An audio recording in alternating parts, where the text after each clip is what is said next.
What's poppin', y'all? Welcome back to another episode of Teed Up with yours truly, your host, Pierre, Pee Wee the Plug, Andreessen. I'm excited for today's episode. It's been a long time coming. Really only been like 2 weeks or 3 weeks, but I'm still excited. I saw the guesses y'all had too in the promotional post that we made. I'm flattered.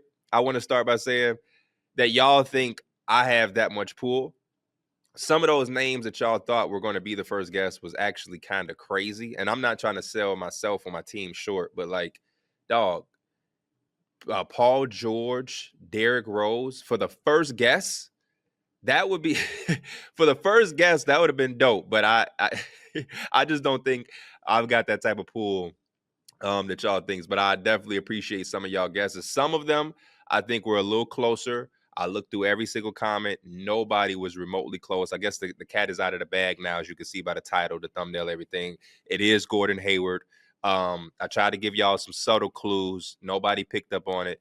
And that'll be a fun game to play as the show continues and we continue to have a guest. If somebody is ever able to guess correctly on who we're having on, I think that deserves a spot for you to be on the show for a minute or two, or to ask a question or have some type of interaction, because it's going to be extremely hard to guess these guests. Because some of y'all was saying Cade Cunningham was the one as well. My producer Christian told me. Christian, they were saying that in the comments on Twitter, or where did you see them saying that? You were talking about Cade being potentially entering the MVP discussion. You said, like, I'm not biased though, wink wink, just because you like Cade, but they thought Yeah. that was your hint that Cade was coming on the show. Yeah, I'm so sorry to anybody that's a Detroit Pistons fan that took that as like, oh, Cade is the guest. I've just been a big believer in Cade. I remember a lot of talk about Cade Cunningham, even as that rookie year kind of ended. People were like, oh, because Scotty Barnes won it, and you had Evan Mobley, even Franz Wagner. People was, a little down on Cade, but I was a believer, and to see him get this far, that was what gave me the wink wink. I'm always right with my guy. I'm gonna be a little biased here and there, but again, I apologize for anybody who hopes that I got high. A lot of y'all too, I saw had some things to say about my sickness or my sinus issue, because I missed yesterday's podcast. I saw people saying, "Man, P gets sick once a month. P immune system," and it was like a gif of like Tony Snell when he was playing defense and he got backdoored and didn't notice until like 5 seconds later. I got some reasoning behind my sickness. Number one, I sat courtside with Kenny at the Bulls versus Nuggets game Monday night, and it was extremely cold on the floor. That, like, I don't know what was going on, but it felt like I was outside. We sat courtside last year, and it wasn't that cold. I know it is ice under the floor for the hockey rink or whatever, but I was freezing cold, and I feel like that is to blame. I was perfectly fine the entire Monday. We did the linear show. I was fully healthy. There was not a tingling sensation in my body telling me I was going to be sick. We go to the Bulls game. We leave the Bulls game. I'm extremely cold. I get home. I take an hour shower because I was so cold. I just sat in hot water, just running on me for an hour. I get out of the shower, and immediately I'm back cold the entire night. My body is fluctuating between being hot, cold, and then I woke up with an extreme headache. So I was like, you know what? I'm gonna sit the podcast out and just chill, relax. I hate missing episodes, but that's all that was. Y'all don't have to have jokes on me, and I'm gonna prep y'all for this show and this show exactly. I'm going to be sick again soon. And the reason I'm saying that is because I have crazy allergies. And it's not always me being sick, but I just have this sinus situation. So again, when we get towards like the end of February into March, April, the springish weather, that transition from cold to warm and grass is being cut and everybody's going outside, be prepared for me to have the sniffles again. My allergies are going to be on 100. So I just want to prep y'all for that. But I'm watching all of the comments and little jokes y'all making. Again, I'm excited for this episode. Me and Gordon Hayward had an incredible conversation. I think that's how I want to title these things from now on. I don't think I'm interviewing anybody, or I don't plan on interviewing anybody. I think it's going to be all conversational. And again, I'm super excited for y'all to watch. He was an incredible guest. The best first guest that I could imagine having. I don't want to lie. Gordon is my guy, but if they asked me who was my dream first guest, I don't think it would have been him. But I do think, hindsight, he was perfect. He was legitimately perfect, and I think he embodied everything that we're trying to do on this show when we have our guests on. But before I let y'all get to the interview or the conversation, we have to talk about some news. So yesterday we got the report from Shams that De'Aaron Fox and his team has reportedly communicated with the Sacramento Kings that it will be best to listen to offers and to trade him sooner rather than later because he plans on leaving Sacramento and he has a preferred destination in mind. Now, to a lot of people, this was news and this was interesting, and I saw everybody reacting. If you remember, or if you watch Numbers on the Board podcast, like I believe a lot of you do, I kind of told y'all this was happening about a month or in some change ago. I think one of the promo clips we use in our promo for Teed Up is me saying like, my sources is my damn self. And it was me talking about the De'Aaron Fox situation and saying that, believe me, like it's coming from me. But the one thing that I will say that did surprise me with this news is the timing of it. So when I was speaking on this situation a month and some change ago, I was really dialed in on it because the Kings were not playing that good of basketball, right? They had a horrible start to the season. They had fired their head coach. De'Aaron Fox gave up, what was that, a 4-point play? I forget, with Jaden Ivey against the Pistons, and they were just not looking that good. And so I thought around that time, because I remember Kenny saying on the show, did we feel like that firing was pick me, the player, or pick the coach? But one of us has to go. And I was like, no, I think regardless of what you did, De'Aaron Fox and Rich Paul are going to find a different situation for him because you can see the light at the end of the tunnel for the Kings. Like, their ceiling is very visible. It's like they're going to either ceiling wise make the playoffs through a play in and be a first round exit, or they're just not going to make it at all. There's not a person in the NBA circles that think the Kings are destined for some type of playoff success or playoff run. And everything that was communicated from De'Aaron Fox was that he wanted to be in a situation where there was going to be a high level of winning. And because of the roster construction, there is not a lot of avenues for him to get better. So all offseason, when they got DeMarcus Cousins, when they got DeMar DeRozan, I looked at them and I said, that's a big move. But my fear is you go out and you make a move like that and you extend DeMar before he ever played a game for you. And what if you have the same result as you did the last year, right? There's not that many options to go from there but to trade De'Aaron Fox. You know what I mean? You're not pivoting by trading Domantas Sabonis and then having more success than you have. And Domantas Sabonis is playing like an all-star. I think he's giving you like 22, 14, and 6. Like you can't look at him and say he's the issue. Keegan Murray and his value, even before this year, I don't know if his value was as high to get you back this altering franchise changing piece. So it just wasn't a lot of avenues for this team to get better, which was disappointing because for Kings fans, I understand how excited they had gotten by rejoining the playoff picture after missing the playoffs for 2 decades or something like that. It was an exciting time for them to light the beam and all of that, and to go from that to quickly having his team kind of be fizzling out is disappointing. But I think this opportunity is going to be positive for both parties.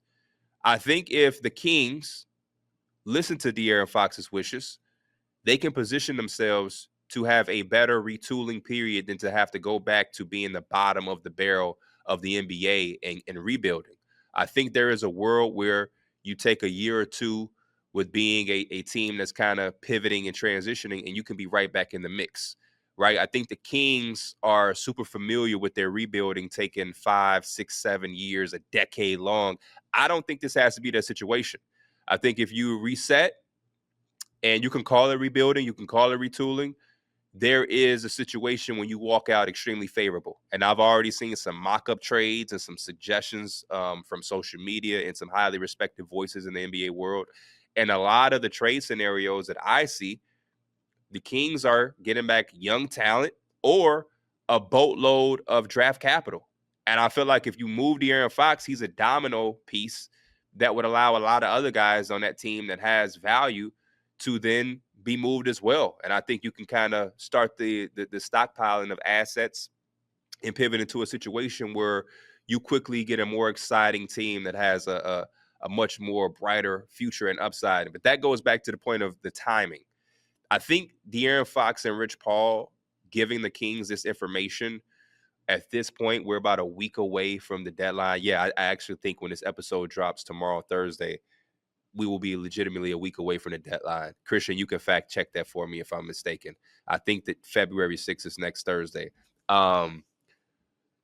I think if you had a little bit more time with this information in Sacramento, I think you'd have been better suited, right? It would be a lot easier to really take calls and field offers if you have more than a week. And that's why I said that was the biggest surprising element for me in this situation. I think the Kings have won 11 of their last 15 games. Since they fired Mike Brown, the team has looked a lot differently and they've won a lot more games. Now, granted, do I think that changes the trajectory of this team this season and for the future? No, which is why I still think De'Aaron Fox and Rich Paul, though they're winning and they're playing a lot better, their feelings haven't changed much because there's a ceiling on this team that allows you to understand that there's only so far you can go.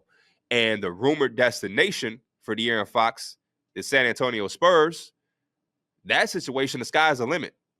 You think about a duo and a tandem of Victor Wembanyama with a point guard like De'Aaron Fox. I mean, that team to me has potentially NBA championship aspirations in another year or two, right? And when you talk about picks, the Spurs have plenty of them. They have the Hawks picks that they can give up unprotected. They have their own picks, right? I think they have a Bulls pick or something like that, a Blazers pick. The Spurs have all of the draft capital in the world to make a deal happen.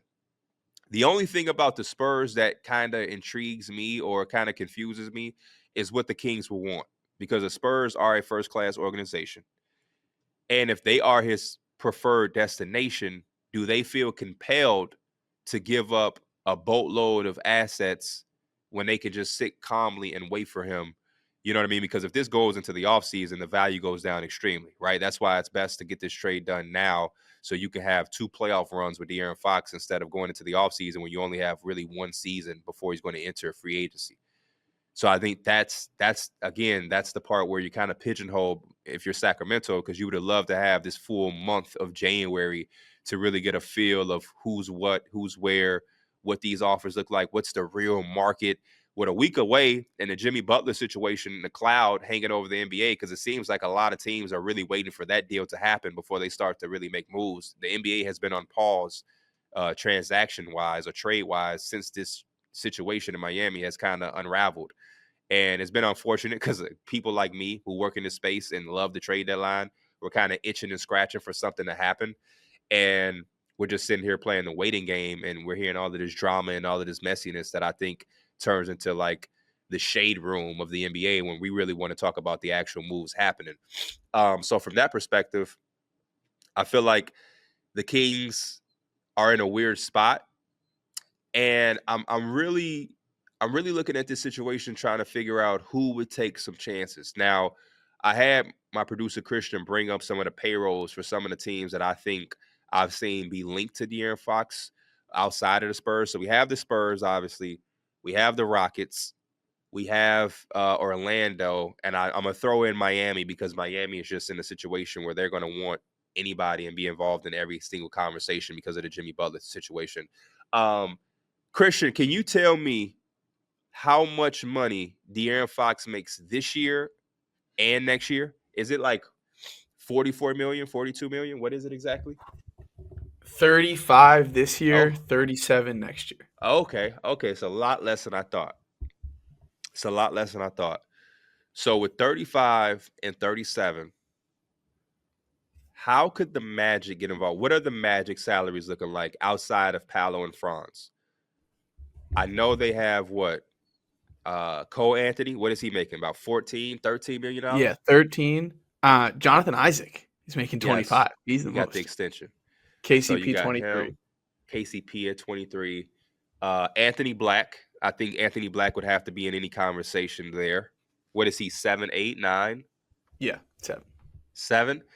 So Cole Anthony at 13 and 7 with Anthony Black gives you about 20. Then 25 from Jonathan Isaac gives you about 45. I could see a world where if I don't know what the Magic draft capital look like off the top of my head. I know they do have like 2 or 3 picks they can use, and that are quote unquote tradable. That would be an interesting sneaky team. I really wish I had the thought process behind some of these teams because theoretically, De'Aaron Fox and Rich Paul, they can say all they want that they have a preferred destination. But if I'm the Orlando Magic, or if I'm any team that has interest in De'Aaron Fox outside of the Spurs, he can have a preferred destination all he wants. I still may potentially have a year and a half with him. You know what I mean? And if you're Orlando and you have Paolo, you have Franz, you can bring in De'Aaron Fox with a KCP. You still would have Wendell, Goga, but I'd say Movog, well, he's out for the season, but you would still have a pretty solid team in rotation. It might be worth it to take a swing. We've seen this happen before where guys have had a preferred destination, but a team trades for him and he ends up finding a home, right? It felt like it was rumored for years that Donovan Mitchell was going to go to New York. He wanted to be in New York somehow, some way. Cleveland is not the big market or anything like that. And when Cleveland got knocked out of the playoffs a couple times, it was like, yeah, man, he's probably going to find a way to go to the Knicks. And then now we look up and the Cavaliers are an incredible team. They're a team that people are talking about being in contention.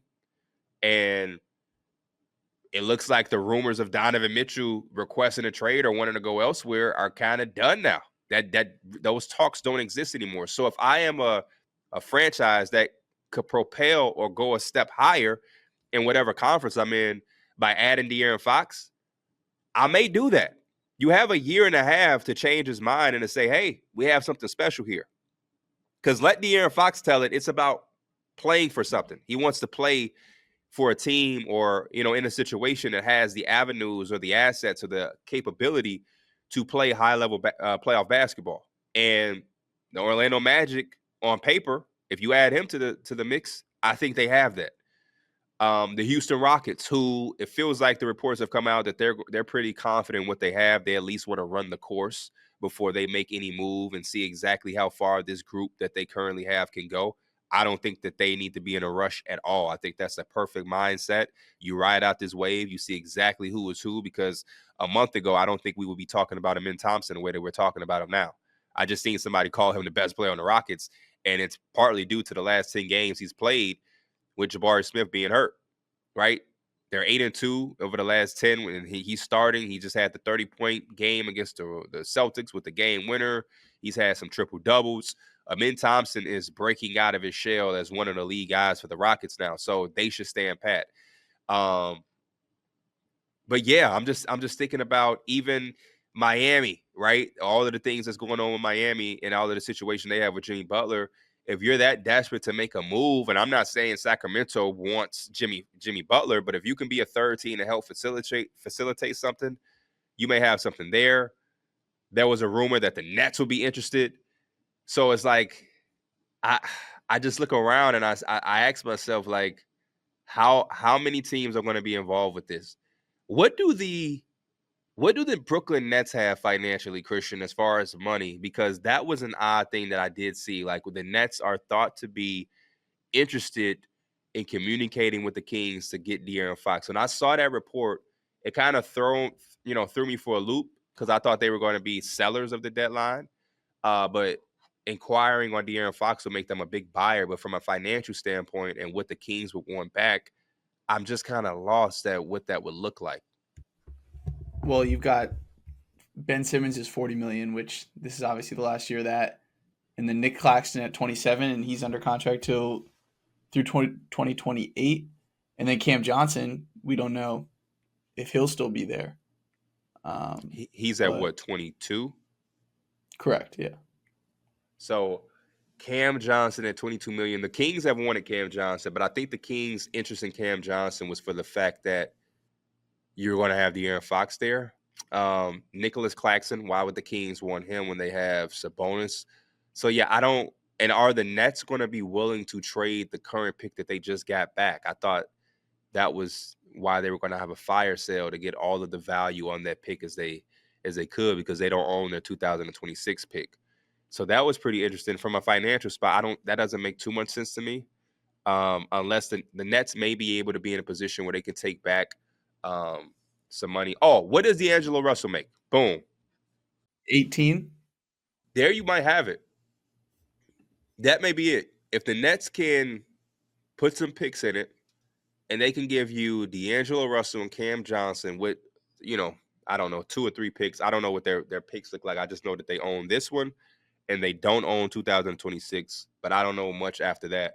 Um, that could be something that I could see, right? Like if you're the Kings, I think that still makes you a solid team to kind of try to continue to ride this wave of being a play-in team, maybe because you still are going to have Sabonis, you're still going to have DeRozan as of now, you're still going to have Malik Monk, Keon Ellis. Again, I don't know if De'Aaron Fox being traded creates a domino effect where the entire roster outside of the young guys become available.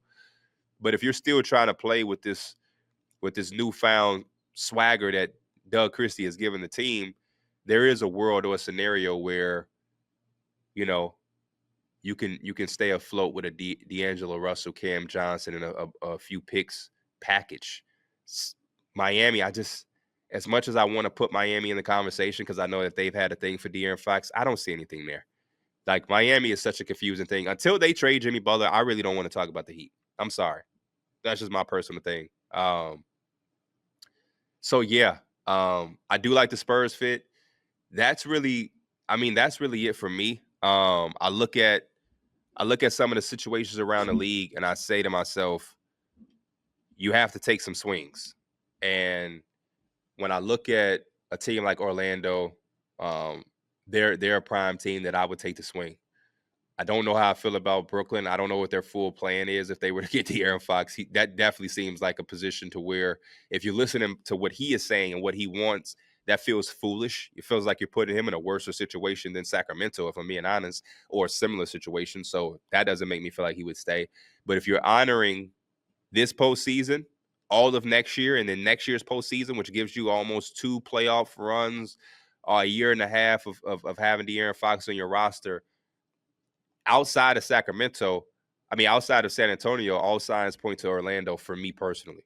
I still ultimately think that there's not going to be a better fit than San Antonio.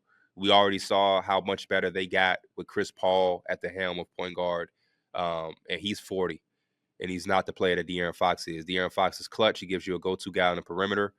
De'Aaron Fox pick and roll with Wemby is going to be crazy because the amount of attention that De'Aaron Fox is going to command with his mid-range game and his speed coming downhill off of that, and then you got Wemby diving for a lob, popping for his threes. That duo is going to be scary, and they've been able to build an infrastructure to have some supporting cast players.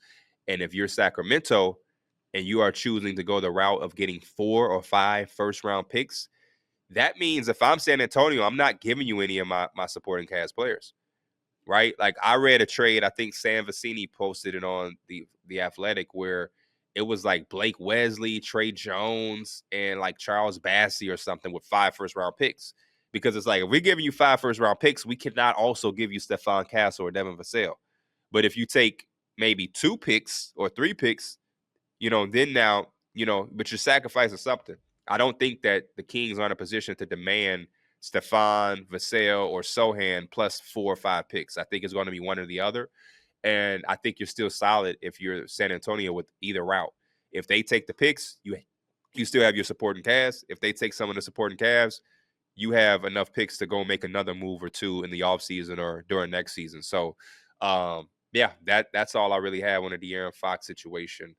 I cannot wait to see this play out, though. We are a week away, and next week, trade deadline, you'll be getting the teed up episode 3. So hopefully, we have a lot more trades to dive into then. Pete, is 2 firsts, Anthony Black, and then whatever salary things you need to make happen, whether it's Isaac or Cole Anthony. Why wouldn't the Magic do that?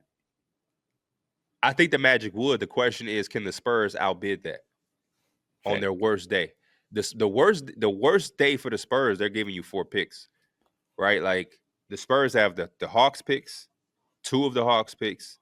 They have 2 of their own. I think this draft alone, the 2025 draft, they have 3 first-round picks, the Spurs, and only one is protected. Only one. And that's the Bulls pick, I believe. And we see the Bulls are playing like a play-in team right now. So that pick may not convey for the Bulls. You may be keeping that pick. So just in this year's draft, you can get 3 picks from the Spurs. Do you want 3 picks in this year's draft? Probably not. You probably want to spread it out. But again, that's 3 just for this draft, and then we can give you 2 more in future drafts. So you walk away with 5 first-round picks. That's that. I mean, but if the Spurs are stubborn and they're like, we're his preferred destination anyway, we're not going 5 picks right now. We'll give you 3, and you feel like Anthony Black and 2 from the Magic are better, then I guess you would have it. But all signs really just go to the Spurs. It just depends on how willing they are to pay the price that the Kings want, and also how desperate are the Kings, right? Like they have a week. They have a week. They're going to be desperate, but there's also the world where they're like, you know what? We'll take it into the offseason. I've seen franchises do worse. So let me pump the brakes, because I definitely came into here feeling like the Kings have to. The Kings may say we don't have to and we don't want to. We'll wait till the offseason. That's a scenario that plays out. But I just don't think the market will be as big as we would have anticipated, because we are now a week away. And I just look around the league. The Rockets are off to a good start. They already said that he has no interest in being a Laker. Thank goodness. Where else could he go? That makes sense. So it's the Magic, the Spurs, or I'm trying to think.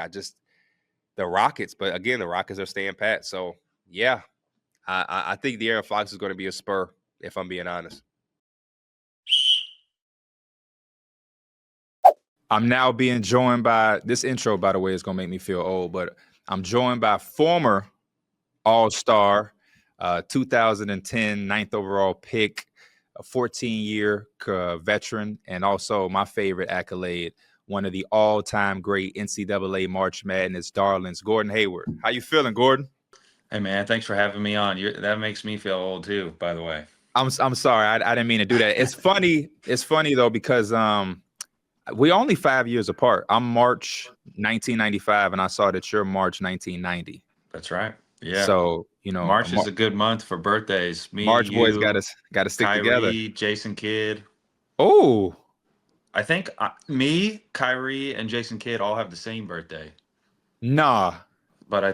So I remember when I first got in the league, I'm pretty sure on this, not 100%, but pretty sure. So Jason Kidd, I think he's like 17 years older than me or something like that. It's a crazy number. I remember when I first got in the league, I was 20, thinking like, I'm playing against a 37-year-old. That's wild. You're right. And here I am, almost 37 now. Just got done. Time goes by fast when we having fun, man. But I didn't know it was all in the same day. That's crazy. So you and Kyrie Irving were teammates with the same exact birthday. Yeah, that's actually dope. We also got I think Zach LaVine is a March guy too. Okay. So we got a little bit of athleticism in our month. What I want to do to start the conversation, Gordon, just to paint a picture for yourself and for my audience, because you are my first guest. This is a new show, and I didn't even tell my team about this. But when I first started the show, I was breaking down to my team the importance to have certain guests that I either, number one, had a connection with or I was a genuine fan of. And I've been doing media for almost a decade now, so I understand that, you want views, clicks, and engagement and whatnot. But this is a full circle moment having you as the first guest, because I have a memory ingrained in my brain that I'll have for the rest of my life. And it's the summer of 2010. I just wrapped up my freshman year of high school, and I'm watching the NBA draft. And I would imagine that I watched the entire first round. The draft was a big deal to me back then. It still is, but even more so back then. And I watched the first round. I grabbed some Nikes, some black and gray Nikes, and I go to this basketball court that's in the middle of my apartment complex. And it's nighttime, about 8:30, 9 o'clock. And in our neighborhood, nobody played that late because we didn't have the light to illuminate the court. And I'll never forget, I'm working out myself. 1 dribble pull up, 2 dribble pull up, pro hop into the lane, turn around mid range, snatch back between the legs, wing 3. And my best friend, who was my neighbor at the time, he was walking around the neighborhood and he saw me like, yo, P, like, what are you doing? You out here by yourself at night playing? Like, we don't play here at night. And I told him in so many words, I was like, the NBA isn't that far away. And the reason I told him that is because of you. I had just seen you have this March Madness run, and then I seen you get drafted that night. and the inspiration that you gave me as a youth basketball player. Now, I obviously didn't play in the NBA. It was just priceless, and I'll always carry that for the rest of my life. And so to have you here as the first guest of my show, it's just a real full circle moment for me. And I always want to tell guys like yourself, in person and be able to give you your flowers, because I'm not sure if you guys always know the impact that you have. So before we start, I just wanted to tell you that story and thank you.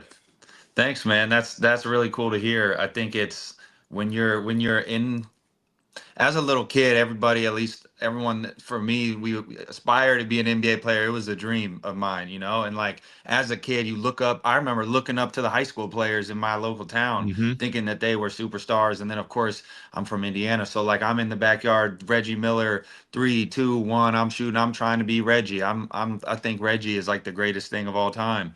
And so I, for sure though, when you're in the NBA, when I finally make it, sometimes you forget that there's kids or high schoolers or whatever that are looking up to you, and you're an inspiration to them, and you get caught up and it's like a job. And I think it's like that's what would always reset me is like, man, like you got to remember, like this was your dream. This is what people would love to do. They would love to be in your spot, and you're inspiring people. And it kind of is like reverse though. It kind of it inspired me while I was playing, just thinking about that type of stuff. So that's really cool to hear, man. And I hope, I've got a young son now, so hopefully he can be inspired by some of these young guys that are playing. No, definitely. That's a place I want to start, right? I want to talk about the origins of Gordon Hayward, the basketball player. Like I said, you're 5 years older than me, so your development years are the mid 2000s, early 2000s.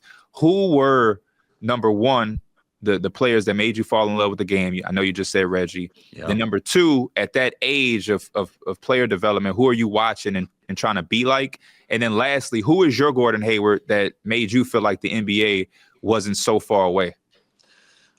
Sure. So I think growing up in Indiana, you got to realize like basketball is like everything. Where are you from? I'm from Chicago. Okay, so you're not too far off. And Indiana is all about high school basketball.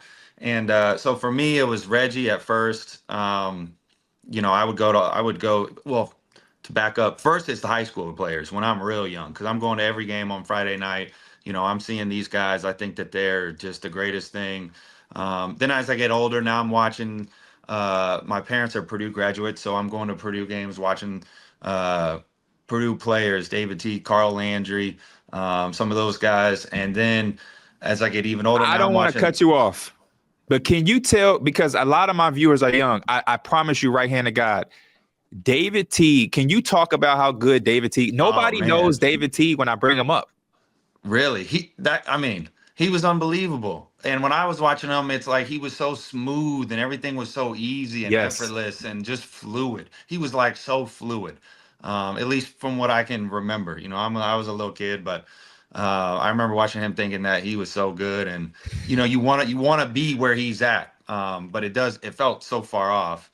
And then as I get older, now I'm watching the Pacers and the Davis brothers, Rick Smits, Reggie, all of them were really inspiring. And then when I got to probably like middle school, my parents are both pretty small. My mom is actually 5'10", which is decently tall for a girl, but my dad's 5'10". We got nobody in our family over 6 feet. So my dad's like, look, man, I know you want to be a basketball player. You're going to have to start watching like Steve Nash. He's not that tall. He's a white guy. He's not that athletic. Like you could try to be him, because you're not going to be able to do some of the stuff that all these other guys are doing. And so that's why I kind of like emulated my game after initially. Then I guess once I got to high school, my two guys became Ray and Manu.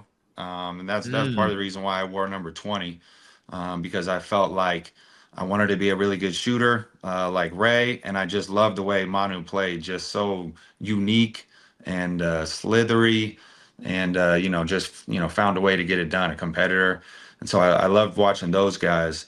I don't know if I had like a moment where I was like, the NBA is not too far off. Like it was a dream for me. I never thought in a million years that I would ever accomplish it. I wasn't highly ranked in high school. I wasn't rated like a 4 or 5 star recruit or anything like that. I didn't play any of those games. the first time that I thought it was possible to be in the NBA was when I had a meeting with Brad Stevens at Butler, and it was after I had committed, and we were talking to him. It was the summer going into my freshman year, and he was, talking to me about, hey, I've seen guys at the next level. I can see your potential. I think you have a chance. Now it's going to take a lot of work, but I think you have a chance. And that moment was like, oh man, like, okay, maybe this thing is possible, you know? So I guess that would be like my moment where it was like, it's not that far off. And at Butler too, we had guys coming in from the Pacers. We had pros, overseas pros that we were playing with. And, so playing against those guys, kind of lining up against them, I think also gave me like, maybe I can do this. I heard your dad talking about having like these driveway battles with you. But he said they didn't last that long because, like you mentioned, you were 5'10", 5'11" as a freshman, and he was speaking on how soon after you were 6'7" and 6'8" before he knew it. We hear stories like that all the time in basketball, these growth spurts and everything. I'm from Chicago, like I said, so famously the Anthony Davis growth spurt where he's a guard going to Cleveland State, and all of a sudden he's now going to Kentucky as a big. What we don't hear about, or what doesn't get spoken on, is the other side of it. And I would love to hear your experience with the psychological part of having like your entire life in these harsh years of being a teen, going through puberty, is now even changing more because you go from leaving school at 5'11", and you come back and you're 6'6" or 6'7", right. And now the entire perspective on life, socially, emotionally, physically, mentally. What are some of those things that you experienced that wasn't so, glorious, and how did you, kind of maneuver through that, having your life kind of do a 180 all of a sudden? Yeah. Well, I think for me it's slightly different because I grew gradually. Okay. So it wasn't like that happened over one summer. I think I always go back to like what they listed me on the school roster. So I was like 5'10" as a freshman, 6'4" as a sophomore, then 6'7" as a junior, and then 6'8" as a senior. So it was like kind of gradual. I mean, it is weird.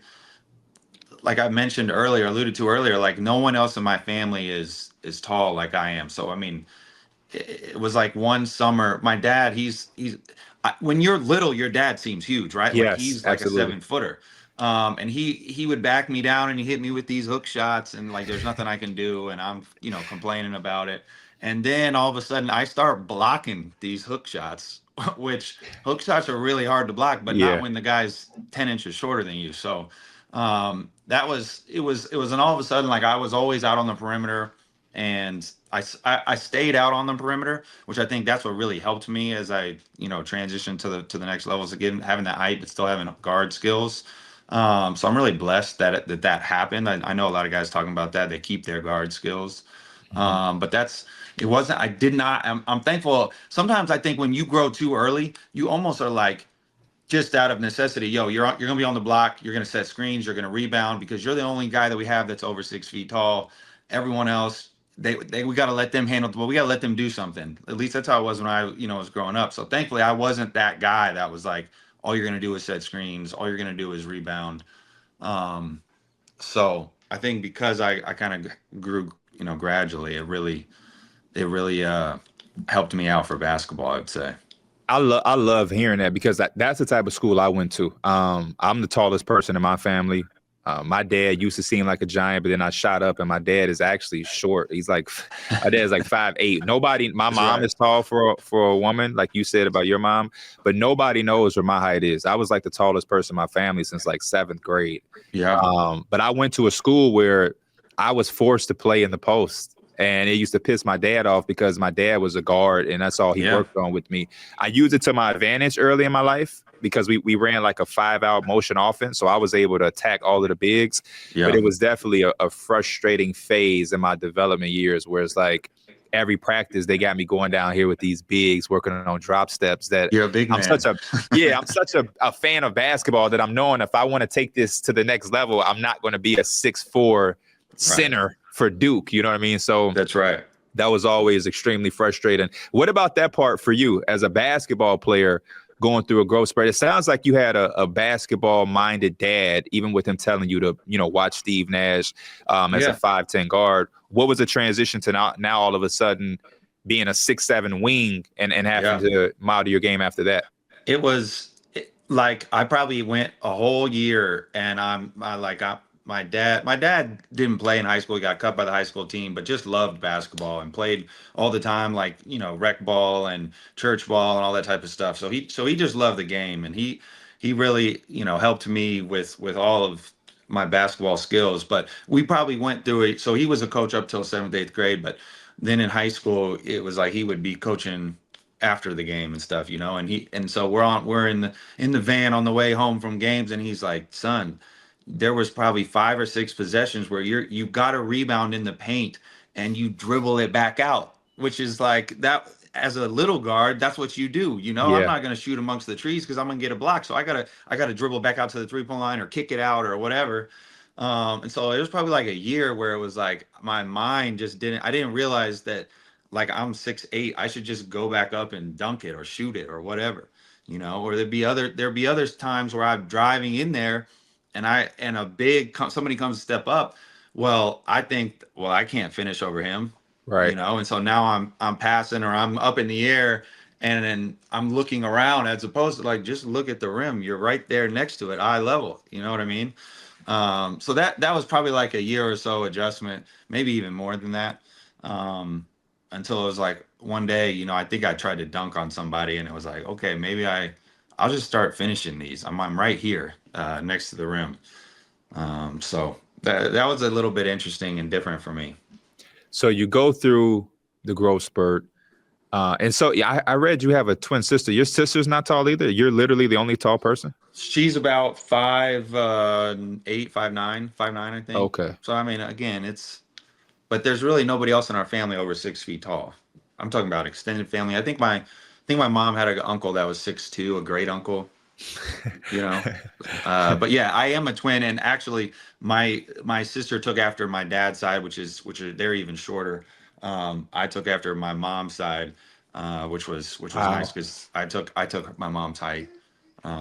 So that was good. That's very interesting. I was about to, next I'm gonna get into the recruitment, but real quick, are you that way with your kids? How your dad would, like, are you trying to say, hey, son, I don't know how tall or the age is. I don't think your kids are that older, if I can remember. But so I've got 4 kids. The first 3 are girls, and the oldest is 9 years old. So I am coaching her, or helping coach her 4th grade basketball team, which has been quite an experience, let me tell you.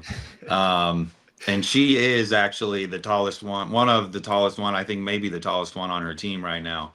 And it's funny that I'm kind of like going to be a little bit of a hypocrite here, but like we put her on the block and down low because she's like by far the tallest. And so everyone else is small. And it's like, Bernie, like I keep telling her, like, Bernie, go get the rebound and put it back up and score. Like that's all you got to do. So yeah, it's funny. I'm disappointed, Gordon. I'm disappointed. Well, here's the thing. So let me, here's the thing. When me and you were growing up, it was a little bit different in there were no trainers. There was no, you kind of just went to practice. Mm-hmm. You did whatever the coach told you. If you had a hoop in your backyard, or you had a hoop at the park that you could go to, you would go, and that was about it. You would just play pickup, whatever, shoot around. Maybe you did like a shooting workout. Nowadays, everyone has all these other trainers and stuff. And so I work with her in our backyard. I think that's when she gets better the most. When that's she gets the most out of that. So I'm working with her on the side about the perimeter skills. Okay. I'm glad to hear. I'm glad you said that, though, because my younger brother, he's a senior right now. He's one of the top players in our state of Illinois. And him and my dad, they sometimes clash because my dad is real tough. My dad is very, very tough. He's old school. But I try to tell my brother all the time, like, man, you're so fortunate because Pops is super involved. Like, a lot of kids wish they had that. But I don't think he understands because, like you said, he has trainers now. Like, my little brother has his own personal trainer. So I think it gets lost to him, like, how vital it used to be. Where, like, if you didn't have a dad or if you didn't have a hoop, like, you kind of just had to hope that you had some God gifted ability, because you probably would just be a standard player. So that's right. I'm glad to hear you speak on that. But transitioning into the recruitment, this is my favorite part of everybody's NBA journey. How did you get to Butler? What were the options? What was the recruitment process? Give us everything. Yeah, this is what I live for. Well, my story is not going to be that interesting for you because I was not very recruited. I was a late bloomer, like I just said. I mean, I averaged 18 points as a senior in high school. Now we were all defense, and I had another teammate of mine who played at Miami of Ohio. He was also 6'8", but he was a big, so he played on the block. I played on the perimeter. He averaged 18. I mean, our scores were probably like 45 to 40. But so it wasn't like I was dropping 30 balls and all this. Like I said, I wasn't that highly recruited. I wanted to. I don't know if you have. I wanted to play tennis. I wanted to win a state tennis title. I was actually better at tennis in high school than I was basketball. I heard. And so I took off my last the junior year, the summer of my junior year, to try to basically win a title my senior year. And I had already committed to Butler at the time. I felt like it was the right place for me. But I think if I would have played that last summer before going into my senior year, I would have gotten more recruited because I had kind of like started to blow up a little bit. But my story was basically like we had 5:45 a.m. workouts at our gym. College coaches would come through and they would watch, but they were really there for my buddy, my teammate, Julian. And I kind of just slowly started to grow and started to get better. And Butler was there from day one. Brad was actually an assistant at the time, so he was recruiting me as an assistant coach.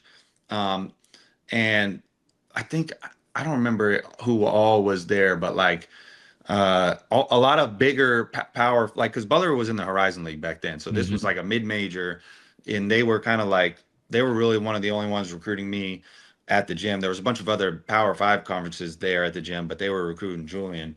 And so Butler was there from the beginning. The other schools that were involved, IUPY offered. IUPY is where George Hill went. George Hill, a smaller school in Indianapolis. And then other than that, I took an unofficial visit to Michigan, but never got offered, and took an unofficial visit to Purdue, which that was both, like I told you, both my parents went to Purdue. I was brainwashed to go there my whole life. I was a Purdue fan. I wanted to go there. That was like my dream, play at Purdue. And I took an unofficial there, and the visit just didn't go great.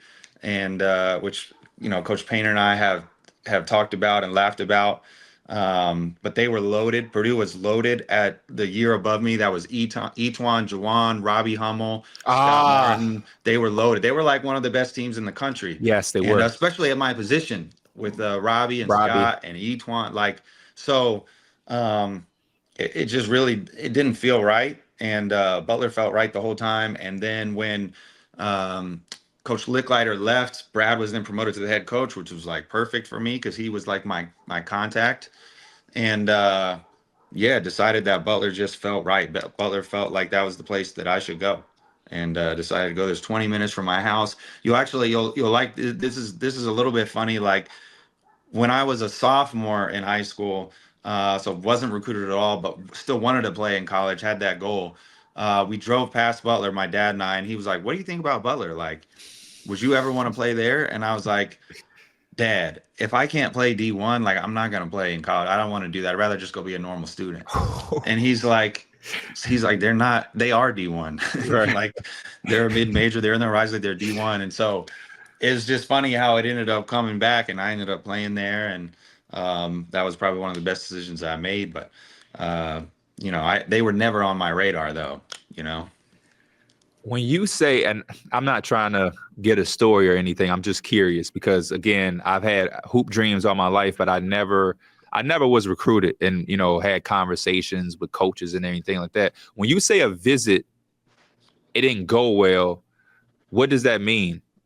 So it basically, it's hard to exactly put into words because sometimes you get this feel like it just didn't feel like I should, like that's the place I should be. That was a part of it. Another part of it is my dad's an engineer, and Purdue's a great engineering school. Is that I why that was thought, your major? Wasn't your major? yeah, that was my Okay. major. I thought that was what I wanted to do. I was interested in it. And so I remember I told Coach Painter, like, hey, he's like, what would you want to study? Blah, blah, blah. And I said, I think I want to study engineering. Like, my dad's a computer engineer. He graduated from that. That would be really cool to me. And he was kind of like, well, you're probably gonna have to pick something else because we've never had an engineer go through this, be on our team and go through the engineering program. It's the times don't add up for practice. It's going to be really tough. Oh, So that's just not going to work. And I just remember thinking like, that could be true, but I don't know why you would just tell me that like on like straight up. right. And so the other thing that happened was, and this was, and like I said, I think Coach Painter is one of the greatest coaches in college basketball. I think he's Absolutely. really, really good. I actually played for him in the U19 team, and he was awesome. But at the time, he was just telling me how it is, and it's probably not what I wanted to hear. I wanted to be like, "We really want you, rah rah." And the other thing that he said, I remember, was like, "Hey, like at Purdue, you have to earn all your time. You're not just gonna be given anything. And I just want to let you know, like, you got some really good players in front of you with Robbie and with Scott, and they're your position. And so you might come here to Purdue and you might not play the whole time." And so like after him saying those things, and it just didn't feel like it was kind of that. That's what I mean by like it didn't really go that well. And as I alluded to, like that was my dream. My parents both went to Purdue. Like I wanted to go there, and it just didn't work out. And that's, like I said, me and Coach Painter have laughed about it since then. And maybe I don't turn into the player that I was if I didn't Yes. go to Butler. You know what I mean? Sometimes, a lot of times, it's about opportunity and being able to be out onto the court. We had, I think, 6 freshmen my freshman year at Butler, and there's a bunch of seniors that left the year before, so we all got an opportunity. Like most of us got an opportunity to play right from the get go, which was huge. You know what I mean? Being able to just have that experience. If you go to a bigger school that has people in front of you, you have to wait. Maybe you don't develop. Maybe you do. Maybe you don't. So Yeah, that's always been a big correlation to me at the NBA level, which we'll get to. But like, I hate the word bus because everything is so situational. And I think that's some of the things that doesn't get factored into a lot of people's careers and how they pan out. When you look at the current landscape of college basketball, right, of today's world with the portal and the NIL, if Gordon Hayward was Gordon Hayward from back then and today's landscape, how much different do you think your career is? Are you, because I would imagine after the NCAA run, you would probably be the hottest name as far as yeah. NIL, and probably your portal teams would be stacked right now. Right. Do you think you would have indulged in that? Do you think that would have changed? Yeah, I don't remember how on the fence you were about the NBA before you left. yeah. That I think. So I think after our run to the national title game, I probably would have still left and went to the NBA. I think that, especially for a player like me, where I didn't have like I wasn't oozing with potential, with what a lot of the scouts would see as potential. And so it was like, I think if you're projected to go and you're on these lottery leaderboards and stuff, like you got to go, because unless you're going to go back and average 30, Right. they're just going to critique your game, and there's a whole nother crop of people that are coming. So I think after that run, I would have left. However, I think after my freshman year, we far surpassed what I think everyone thought we would do. We made it to the tournament again. We lost to LSU with Marcus Thornton and Garrett Temple, and but we made it there. I think it would have been hard for Butler to keep me and Shelvin. I just do. I think we were in the Horizon League, you know, uh, the transfer portal. They would have been calling like a million, like I don't know what it would have been, but 500,000 would have been more than enough. Right. Like, how do you turn that down? You know what I mean? So I think it for sure would have been different, and maybe I wouldn't have left. Maybe Brad would have convinced me, or teammates would have convinced me. But who's to say my other teammates wouldn't have left? You know what I mean? And that's what I think is. I feel like we got to figure something out with this landscape because I'm cool with players getting, a share in the money and all that and getting their due, basically money for things that they are selling or like their image, their name, image, and likeness. However, I just don't like that everyone just moves from team to team to team. Like it's just there's almost like no, it's hard to build a team that way. It's hard to like see your guys' team go up and up and up as you're playing together and with each other. And so I think it's definitely an interesting landscape. But I'm sitting here telling you right now, I probably would have left if like you almost have to. You're talking about life-changing money here. Yeah.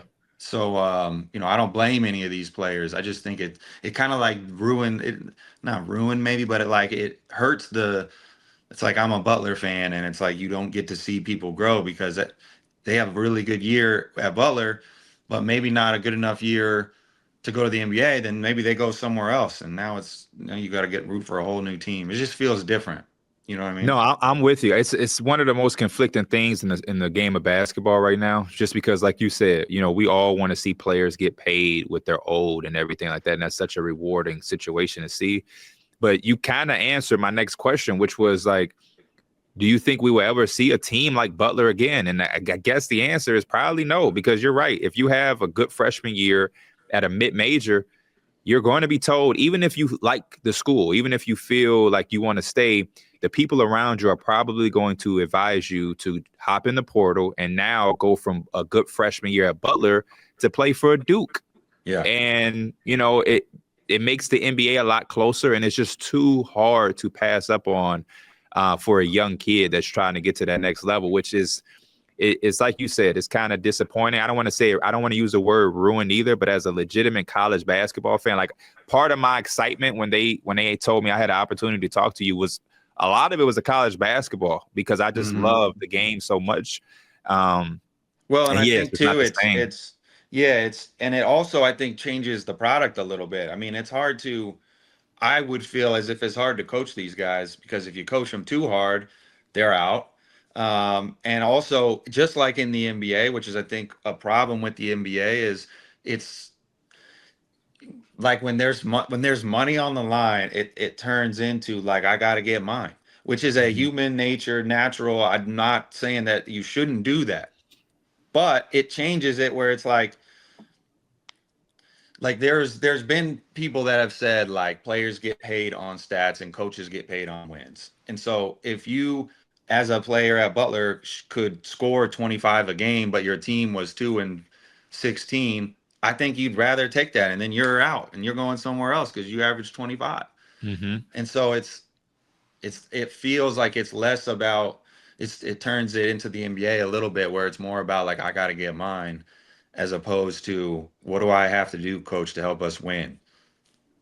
I hate jumping ahead so much. But that was one of the things that I always thought about with that Celtics team you were on.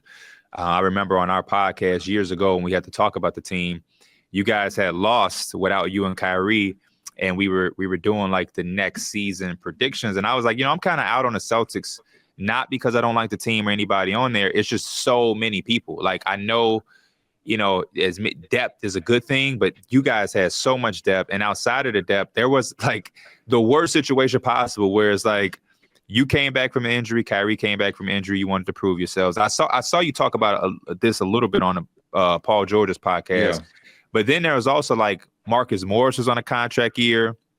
Terry Rozier was like is he a starter now? Is he not a starter? Tatum and Brown. It was so many things going on at once that I don't think a lot of people paid attention to outside the fact that you guys had a lot of guys that like to shoot the basketball and whatnot. So I definitely understand what you mean about, human nature, different agendas that even if you're trying to suppress it, it's going to pop back up. That's right. As far as Butler and the NBA goes, we all know the historic run you guys went on. Obviously, the half-court shot is the one everybody talks about. But I heard you talk about the baseline fadeaway is the one that you really think about, which ironically you hit against Brad Stevens. I remember with Utah, which is Talk about full circle. It's kind Okay, of you've done crazy. your research a No, little bit. not even. I'm just a big Gordon Hayward fan. Like I'm not Yeah, joking that when I is funny say, that you remember that. I told Brad that right after that game. I said, if only I could have hit that shot against Duke, and we laughed man, about it. But man, that you're great. right though. That baseline fadeaway is the shot that was one of my favorite shots, and it was, and you would know this as a hooper. Then when you shoot something and it back rims, it feels so good. It's Hmm. online. It feels like it should go in, and when it back rims, you're like, man, like you're okay with it because it's a good miss, but it's like it felt so good. You know what I mean? When I was young, I was playing against a random guy at that same basketball court that Hmm. I went to after I saw you got drafted. I played against a random old guy one time. Like I didn't know this dude. He wasn't an old man, but he was older than me. I was a kid and he was a grown up. And he challenged me. He was really, really good. It was like a movie scene type thing. And we're playing against Hmm. each other.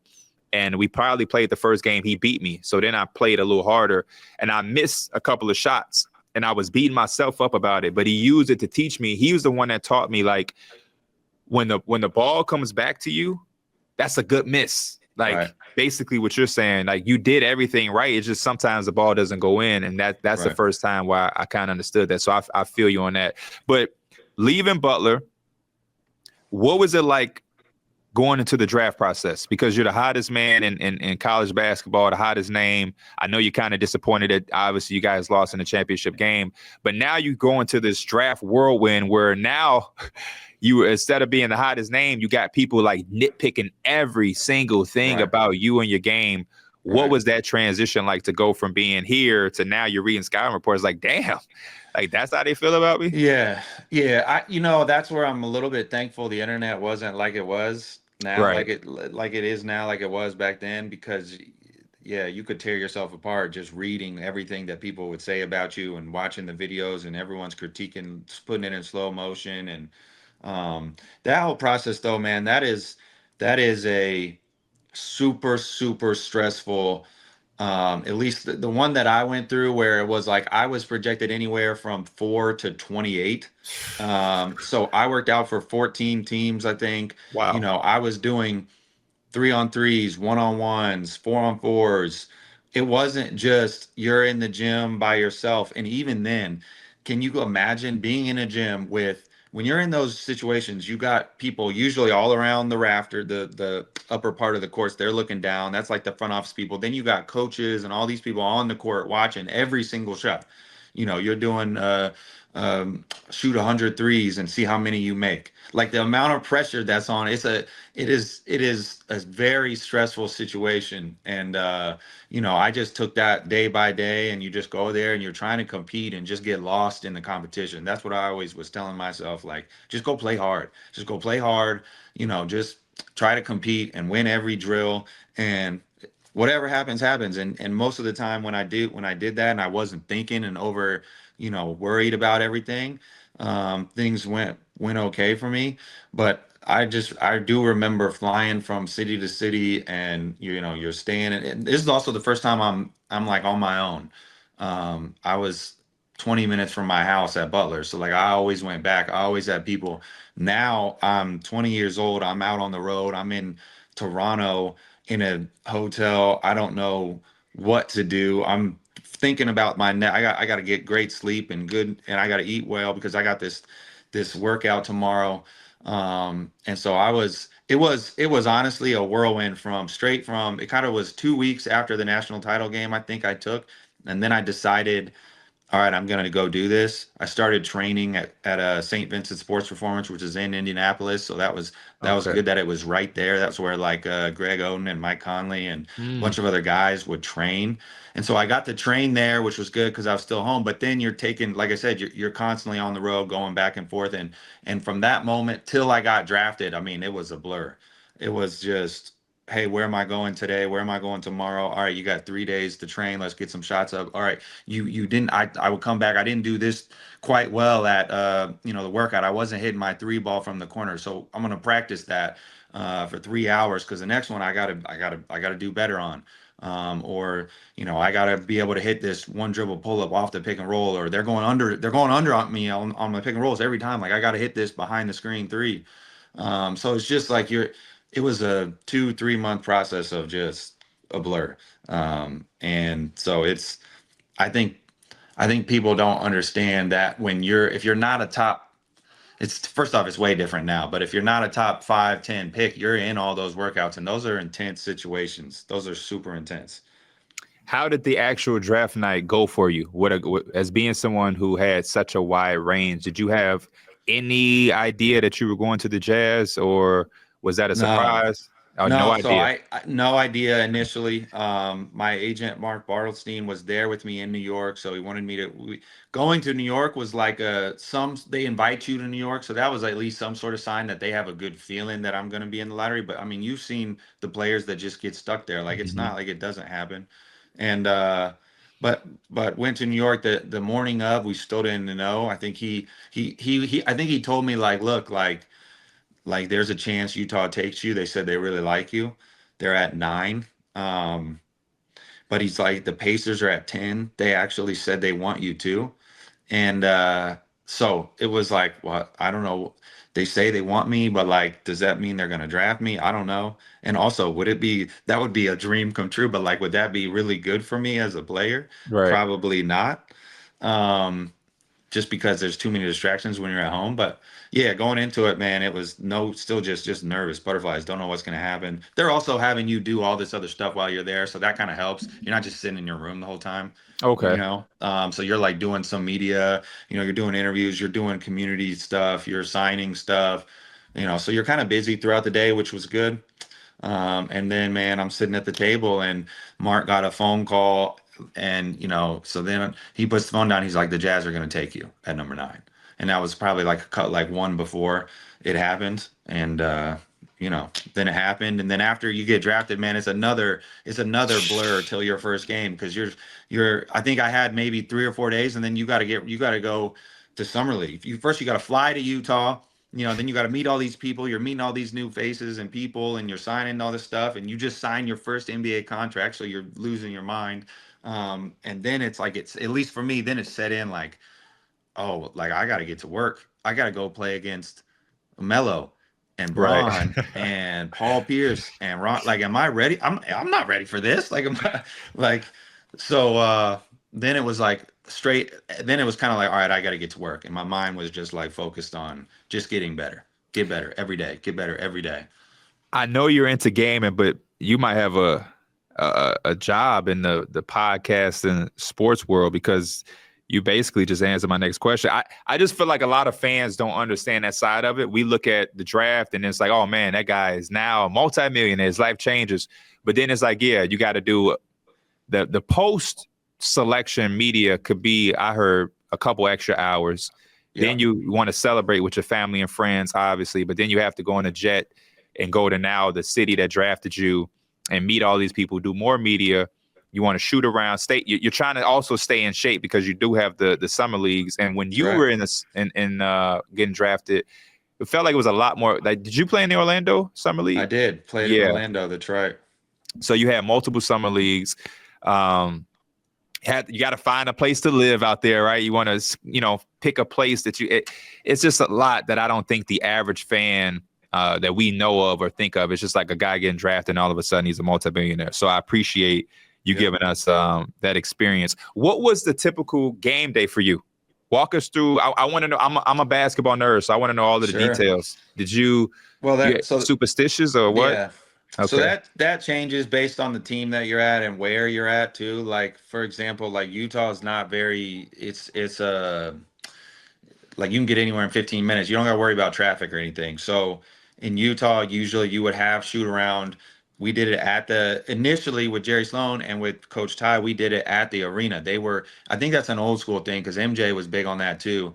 But like, they want to do shoot around on the court where you're going to play. Oh, And so you would meet at the arena instead of the practice field. You're meeting at the arena for shoot around. And looking back now, you're asking me this question. I haven't even thought about this before, but you're asking me this question, and it's amazing how it changed from like when I first came in the league and then when I left.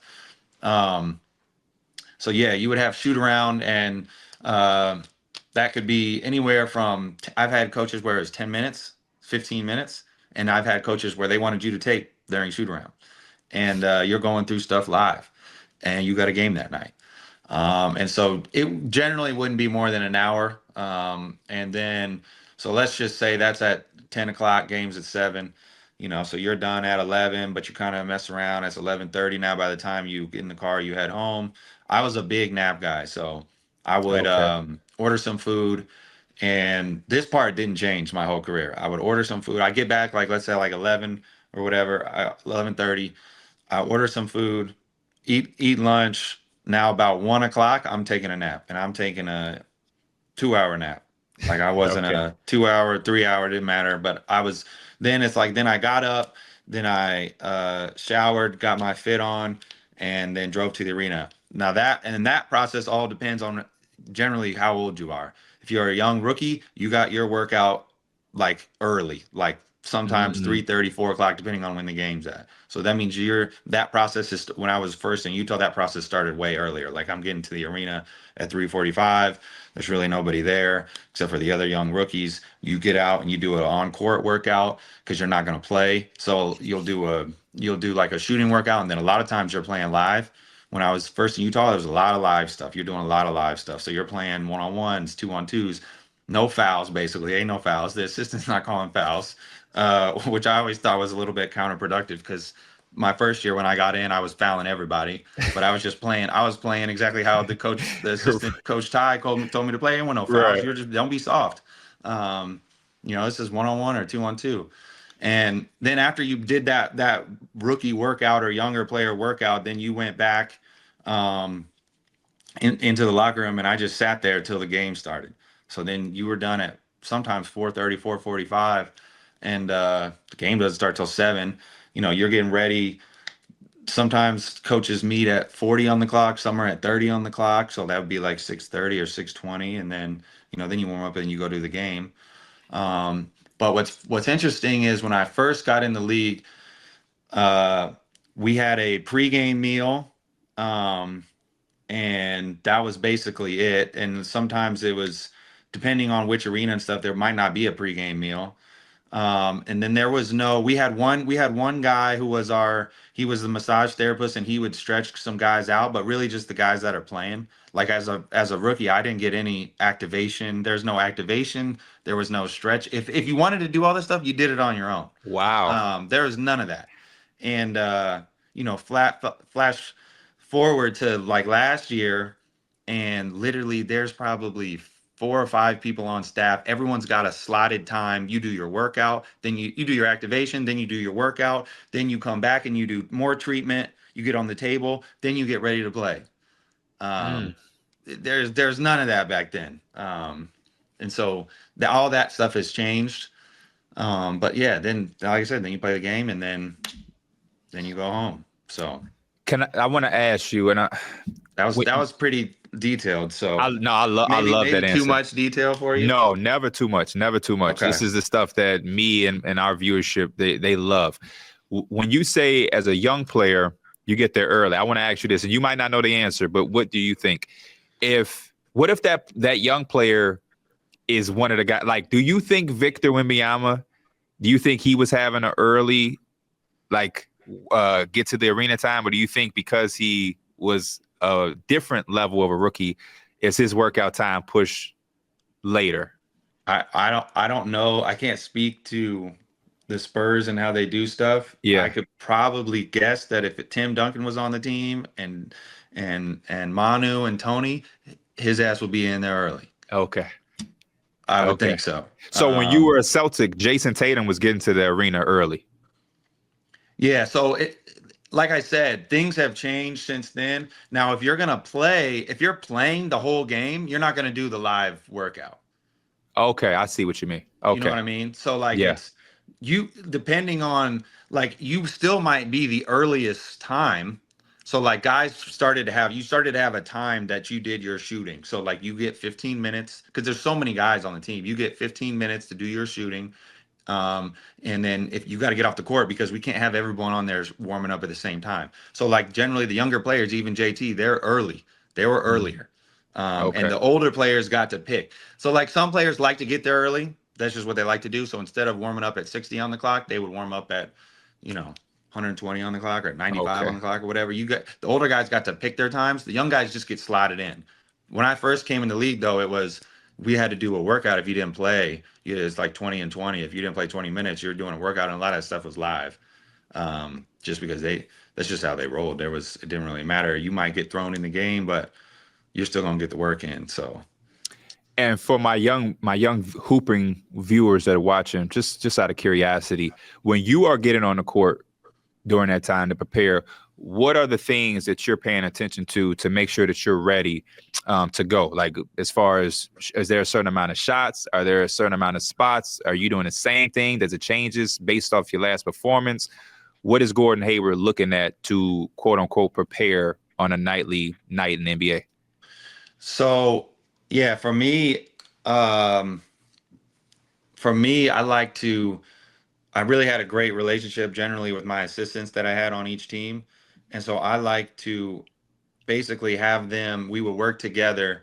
Hey, what are the shots that I would do my like normal form shots, kind of like warm up around the rim stuff, some ball handling. That stuff never changed. I did that every time. But then once I got moving a little bit more, I like to do, hey, they're general, like, for example, we're playing Houston or whatever, and Houston, they want to go under screens. That's their philosophy. I'm just making this up. I don't know if they did that or not. I'm just making it up. Houston would go under. So the assistant, we knew that. So we're practicing. I want 3 makes in a row from 3. 1 dribble left, step back behind the screen and shoot. Dribbling right behind the screen, you got to make 3 in a row, and then we move on. Or it would be they trail the screen, and the big is back. So we're going to do floaters, or we're going to get into the lane. You're going to hold them hostage, and then you're going to sidestep shoot your midi. And so I like to do kind of specific to the game we were playing, different drills. Usually it was makes in a row or just makes. And so that's how I would like to warm up, because I wanted to at least get a feel of, okay, this is kind of what you're going to see in the game. I wanted to kind of have that. Okay. Now, hopefully I'm not keeping you too long. I got a few more for you. I'm just curious. I got Gordon Hayward in front of me. Walk me through free agency, like the reality and the realness of free agency. You're a guy that obviously you went to the Celtics, then you opted out, went to the Hornets. So you've had a few free agencies. What is the reality of it? What is it when they say Gordon Hayward is going to meet with these 3 teams? Yeah. What does that look like? So for me, I can just speak on what it was for me. It was like, I think probably what people experience going to college. I didn't get that recruitment when I was in high school. So I felt like it was like I was getting recruited to go to colleges. So when I met with Miami first, and I mean, it was awesome. It was first class. They picked you up at the airport. You got a driver with you the whole time, security with you the whole time. We went and you met at the arena, met all the people in the front office. They're showing you the family room. There's, you're seeing all the things, the locker room, all this stuff. And, then we're driving and going to around the neighborhoods. Cause at that time I was married. I had 2 kids. I think I had 2 kids, so my wife's with me. We need to figure out where we want to live, because she's got to be happy too. My family has to be happy. Right. If my family's not happy and my wife isn't happy, I'm not going to play well on the court. So we're driving around neighborhoods looking at, this is where you could do this. This is where you could do that. Then you would have a serious meeting with coach, GM, where you're really talking basketball. How am I going to play? How am I going to be utilized? What type of offense are we going to run? What type of defense are we going to run? Just a strategy. And I wanted to hear from the coach, like, exactly how he planned on using me. And that was probably the most important thing that we did. And then it was depending on, then it was out to lunch at a nice place, or out, when I was in Boston, out to dinner at a nice place. When I went to Boston, I guess let me go back. So Miami was great. It was awesome. I called my agent afterwards and told Mark, I want to go to Miami. I don't need to meet with these other teams. I'm good. And he's like, hold on a second, like, hold on, like that they just wine and dined you, like they really want you, but like we got to go look at these other teams. And because I think Spo was awesome. I think he's one of the best coaches in the league. Pat Riley was awesome. So anyways, Boston though, it's like I get picked up at the airport by Brad and Micah Shrewsbury. Micah was my assistant at Butler. So it was almost like I just went back in time, and I was just right back at Butler. And they picked me up, and it was just like old times, and it just felt so comfortable. And same type of thing. My wife was there too. We went over to the Stevens house. They toured around Boston, met with Danny, met with Wick and the owner. And IT was in all my meetings. Isaiah Thomas. So he went out to eat with him and his wife. Al went out to eat with Al, went out to breakfast with Al. So it's very similar, but I would say more just felt a little more comfortable because, like I said, it was like I already did this with Brad and with Micah. Micah's now the coach at Notre Dame. Oh wow. Okay. Yeah, so but then like my Boston was great too. Then went and I actually at the time I lived in San Diego and flew right back to San Diego. Love San Diego. Yeah, it's a great place. And San Diego and the Jazz were all there. The Jazz flew to me, which was I mean that was pretty cool too that they came to my house and the owner was there and I mean everybody was there. Teammates surprised me and came to the house and so it was like. When I have been on record saying it was like one of the hardest decisions I've ever made. Like it was extremely hard. After each visit, I called Mark and was like, I want to go here. You know what? They sold me. So it was like I was really torn. In the end, I picked Boston and I talked about why I picked them. And I think it still probably was the best place for me to try to win a championship. As you alluded to, it didn't work out. I mean, my career was changed the minute I got injured. And so it was, on paper, we were probably the best team in the league by far, but that you can't. It's more than just what's on paper, as I've talked about, and then deciding to leave to Charlotte was different because that was first off that was during COVID, so that was a whole nother nother ordeal. That was right after we left the bubble, so there were no visits or anything. Also, I wasn't nearly as like touted then as I was when I left to go to Boston. But decided that one was more like a, like we've got so many players in Boston and I feel like I want to maximize who I am and get back to I want to feel like I want to show that I can get back to the player that I was. And, Charlotte was a great opportunity to go to a team and lead a team to try to make the playoffs. Which that one, again, I just kept getting injured and never could really do. But my first year there, we were fourth or fifth the whole season until I got injured. But that was kind of like the reason why I wanted to leave then. That year was just that free agency was so much different then because it was COVID. And so everything was really just done on the phone then, which is just how it had to be. You talked about the injury. We don't have to go into detail, but I just wanted to. What just happened? Can you see me? Nah. Oh, there we go. I used all my Gordon Hayward minutes. Nah. Yeah. You talked about the injury. I've never had an injury like that, obviously, but I had a severe ankle injury in high school. I tore my tendon my senior year.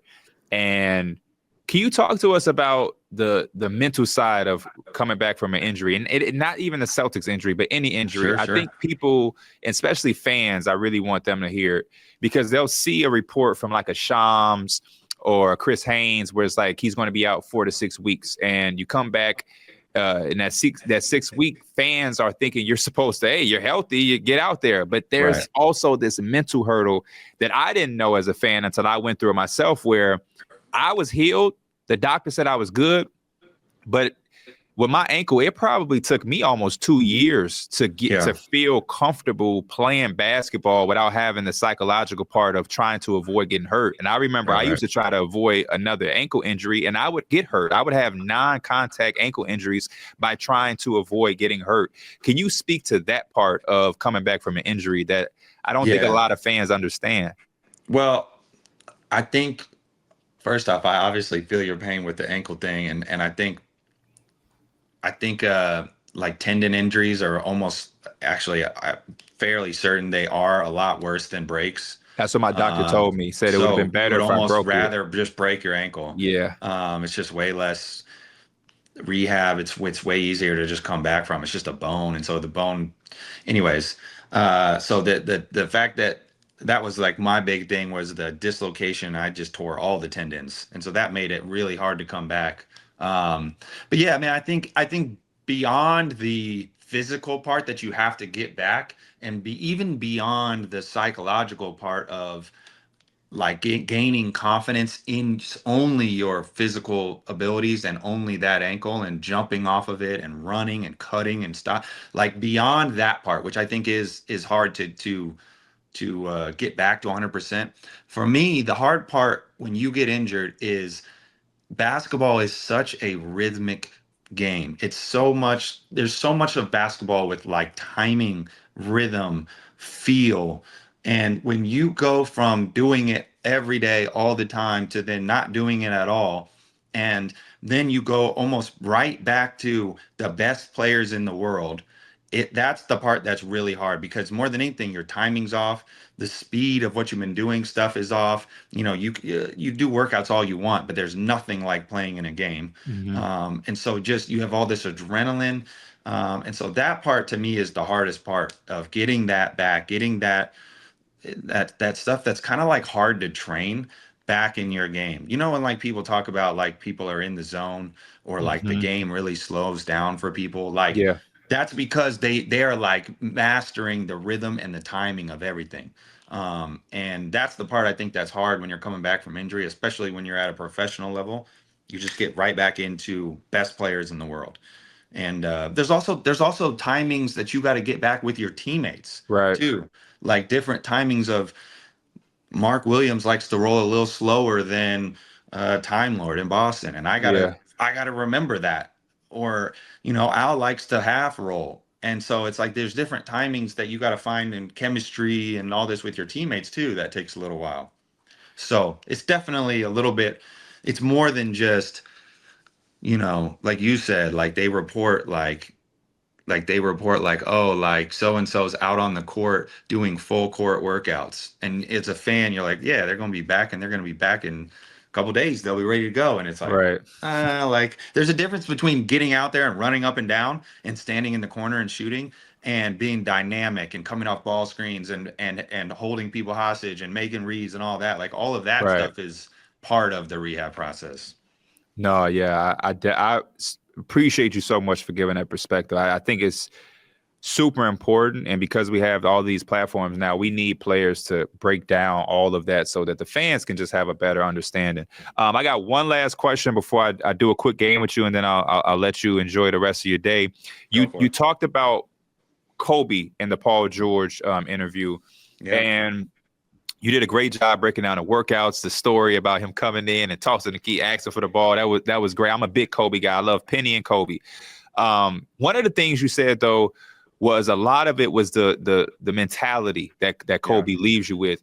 I want to dive into that. When you say, and I guess it's maybe because you're talking to Paul George, you don't really need to explain it to him. He's a fellow NBA player who's been around Kobe. I'm just a fan. So I need you to break down exactly what you mean when you say you take away the mentality or Kobe's trying to implement that. What does that look like, and how does that change you as a basketball player? How do I explain it? I don't mean to put you on the spot. I'm sorry. Yeah, no, it's like I think it's what really makes the greatest players ever the greatest. I think that like the Kobe mentality is like I don't care if it's almost like a little bit like the MJ mentality too, where it's like I don't care if I fail 100 times. That 101st time, I'm gonna win. And like the not being defeated, not being scared to make a mistake, not being scared to put yourself out there, not being scared to go at somebody's neck every single time.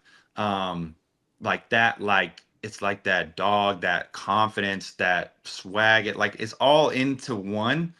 And I think that's what made Kobe, and the whole Mamba mentality thing. It's hard to exactly pin it down, but it's like not worrying about everybody else and just going out there and being you. And what you is all the hours of work that you've put in on the court that nobody else saw. So you've hit this shot 2,000, 5,000 times already. I just got to go out there and do it again. And, having the no, like, give an F mentality type, like, okay, I missed that one. That one should have gone in, but I'm gonna hit the next one. Right. It all like comes together. And that mentality is what, when I was around him, that's like, it gave me this like confidence to try to like be like him in those moments. And you know how some people they have this aura about them, and they just bring it they almost like give it to you by you being around them. It's not to be like too nerdy, but there's like video games where you'll have a character and they have this ability and it gives it to all the people around them. Like that's like what I felt like he gave to me. And I think if I would have had more of that in my game and in my career, I think I would have been an even better player. Because certainly after the injury too, there's just when players get inside their head and you start doubting and worrying and all this, you really just hurt yourself, and you just like, no doubt, you can't be the player that you're capable of. So, that's like that. So I worked with him in, I think it was 2016, and then that next year, All-Star, right? That's when I took off. Yeah. So that was, I think, the biggest thing that I got from him, and it was just awesome that he spent the time with me, and I was so grateful for that. And even after that, sending him text messages, and then the post that he made too, I got that framed at my house. The post that he made, put on Instagram when I got hurt. I mean, I think people still look to that as like an inspiration. Not just, I know it was directed towards me, but it was directed towards all athletes that have obstacles, or have challenges that they're facing. And I think that's what made Kobe Kobe. Rest in peace to Mamba. Yeah. Quick game before I let you go. Super grateful for the time that you've taken out. I'm going to call this 7 seconds or less. I'm going to throw a question at you. You answer in 7 seconds or less. Very, very simple. All First, favorite all-time shoe to play in? Favorite all-time what? Shoe to play in. What's a shoe to play in? Shoe, like a basketball shoe. Oh, I thought you said shooter. Oh, no. Favorite all-time shoe, my shoe, the GH4. GH4. Best shoe. Favorite teammate? My Chicago accent messed that one up. Jeremy Evans. Oh, okay. I like that. Very, very. The painter that won the dunk contest, right? That's right. Yes. Shout out to Jeremy Evans. Favorite cheat meal? Donuts. Love donuts. Shout out to donuts. I have my cheat meal is on Sunday sweets is what I call it. So I do sweets. I might steal that. Favorite donut? Favorite place? Glazed. There's a place in Charlotte called OMG Donuts. It's hidden. That's where I've been in Charlotte when you guys hosted All-Star, but I never had that. OMG Donuts. It might not have been there by then. Charlotte's booming right now. So okay. Krispy Kreme or Dunkin'? Krispy Kreme. Dunkin' is trash. My God. Terrible. Perfect answer. I had why you were number 20. You told us Manu and Ray. Biggest career highlight. Or you know what? Favorite number. What number would you wear outside of 20? We're not counting the OKC number. We're not counting. Don't count that one. 10. 10. Number 10. Why 10? There was a high schooler that wore number 10 when I was growing up, and his name was Eric Riggs, and I thought he was the best player of all time. So shout out to Eric Riggs, man. Biggest career highlight. Oh man. That one's hard to answer.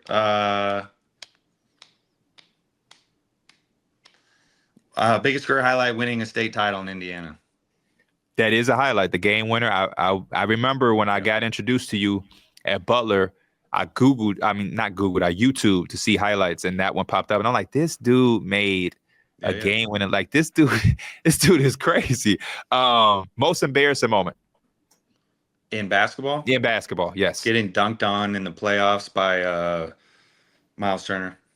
I do not remember that. I don't remember. Damn, I'm gonna have to go look that one up. Favorite current player to watch. Do that. Favorite what? Current player to watch. Favorite current player to watch.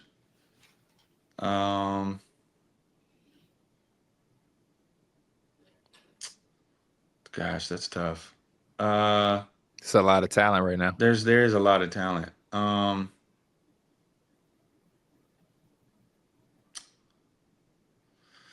I can't answer that one. That one's tough. I'm gonna have to go Luka, but only when he's on offense.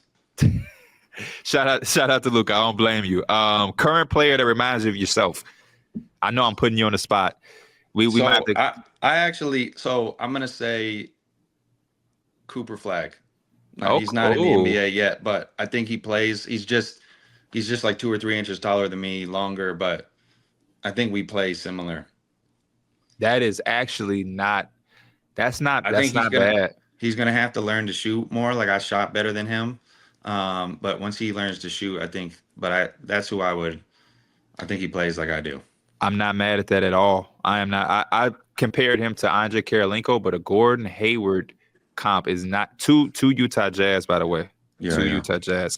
And then last, biggest advice for young hoopers. Biggest advice for young hoopers. In today's world, too. Firstly, you got to dream big. You got to put it out there first. You got to put that goal out there. And then you got to do something every day to reach that goal. I think writing down your goals is huge. My advice is always to write goals down, and then so you can check them off. But you're not just writing the goals, you're writing how you're going to get to those goals. I think it just is a good way for you to, I did this, oh, now I'm there. So I think do something every day. Do something every day to help yourself get better. Well, Gordon, I said it in the intro. I appreciate you. You're not just a person that was thrown on my desk and I'm like, yeah, I'll interview. I'm a genuine fan. I'm super appreciative to be able to have this conversation with you. This is definitely something I'll hold close to me for the rest of my life. Hopefully we can do this again. I would love to have you on the show again and talk more about just basketball versus, your career and whatnot. Wishing you the best. Wishing your daughter and the rest of the kids the best, but especially her with her Saturday. Okay, good luck. Appreciate it. Yeah, man. My highlight of this conversation, do you know? Could you guess? No, what is it? David Teague, man. David Teague. Is he related to Jeff? I think they're cousins. I think they're cousins. He's a guy I want to get on the show too. And I've always said, if I get a chance to talk to Jeff, that was the first question, any relation to David, but you said cousin. So I think I could be wrong on that, but okay. Appreciate you, man. Thank you so much, Gordon. Thank you, bro. Thanks, man. See ya.